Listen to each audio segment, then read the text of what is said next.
Let's go now to Caroline Glick. She is senior columnist at Israel Hayom, I hope I said that right, and Newsweek as well. Also a senior fellow at the Center for Security Policy and former assistant foreign policy advisor to Prime Minister Benjamin Netanyahu. Another great person to talk to tonight. She joins us from Israel, where I believe it's very early in the morning.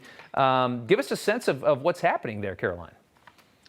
All right. Thank you so much for having me, Rob. Sure. So, I just want to speak to a couple of things that you were talking about before. We're being attacked by an illegal terrorist organization that's funded by Iran, Hamas, and by the Palestinian Authority. And, they're shooting thousands and thousands and thousands of rockets at our civilians in Israel, deliberately trying to kill them, deliberately trying to swarm our defenses, our Iron Dome missile interceptors, to cause maximum damage to property and, most importantly, to human life.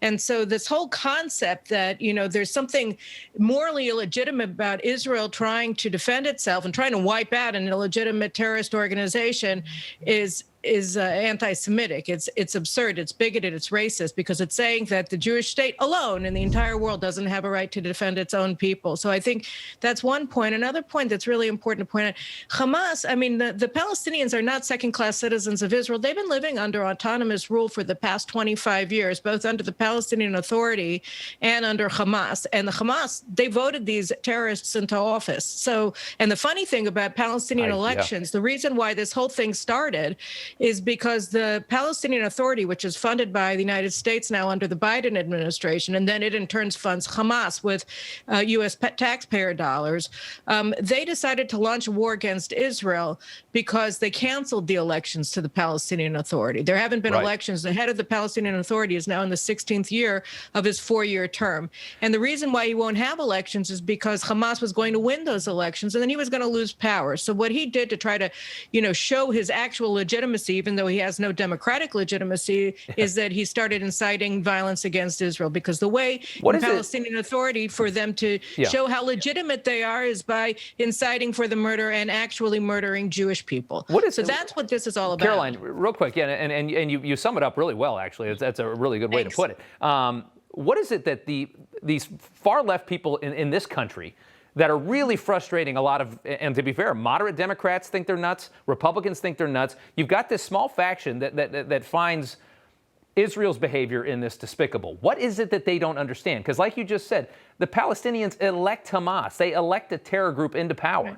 I mean, that's really scary stuff if you live over there. Well, the truth is that people like Bernie Sanders and Elizabeth Warren, AOC, and the rest of the squad members, what they don't understand is that Jews are people too, because their rhetoric is not just noxious and anti-Israel or but Bernie's Jewish. Unobjective. They're actually anti-Semitic, and we have to remember how this whole thing started. It was that Hamas and the Palestinian Authority, they weren't talking about the occupation, they weren't talking about whatever, which actually doesn't exist.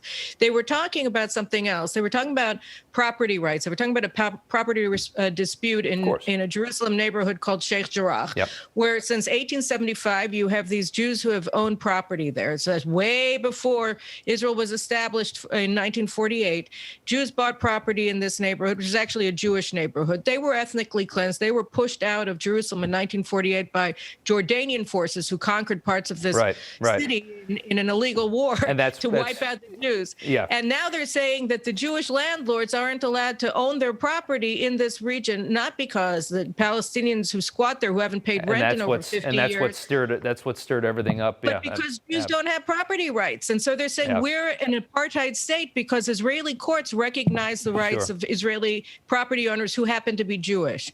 That's what all of this is about. It's mind-boggling how horrible they're being. There's been a couple things that was a big restart of the violence here. It's been 7 years now. Caroline Glick, thank you so much 50 years.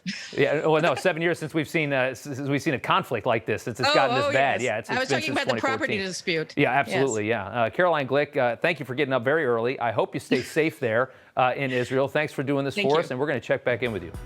Thank you. God bless. Appreciate Bye-bye. it. Okay.